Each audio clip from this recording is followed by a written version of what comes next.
Goeiemorgen, good morning, and welcome. It took us more than 30 hours to travel from Los Angeles to Cape Town. Combined with the change in time zones, it meant that we left Los Angeles on Friday night and arrived in Cape Town at noon on Sunday. It was an epic trip. We were slightly surprised when we exited the plane onto the runway and were then bussed onto the terminal. Customs and baggage claims went quickly. We were very impressed by the decor of the airport, giving us a glimpse of what we could expect.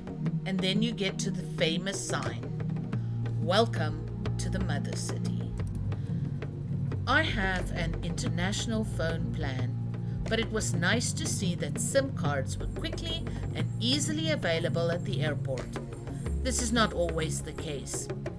Even though the elephants were for an advertisement, I thought it evoked the creative spirit of Africa. We were slightly amused to find public telephones. I honestly don't know when last I saw one in America. This is all I managed to film on arrival. I was just so tired. Leaving Cape Town, I did a little bit better. Cape Town Airport has a very nice luggage storage area.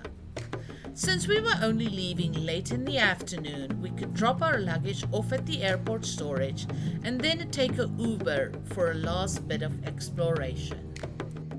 Ubers are readily available and cheap in South Africa, and a half an hour drive costs us less than $10. If you're staying in Cape Town, you can get around easily with just Ubers and tours. Even at the departure gates, the spirit of Africa is everywhere. The African creative and artistic talents never cease to amaze. Something that really surprised us was that the food, drinks, and souvenirs at the airport was not vastly overpriced. We saw a few things that we had actually bought that were priced much the same as we had paid. Shopping at the airport runs the entire range, from mass-produced, or although even most of these are handmade, to crazy expensive and luxurious.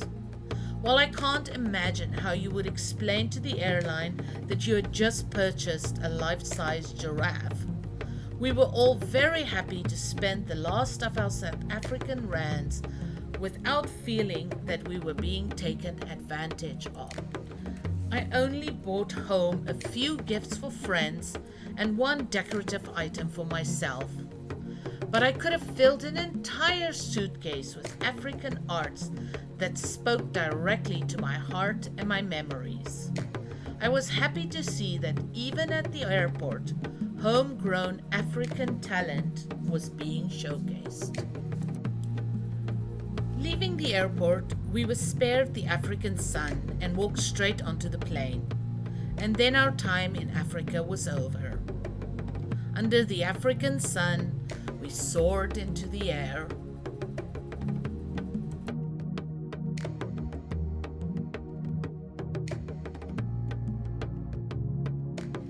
I was left with one final glimpse of Table Mountain as we started our return journey.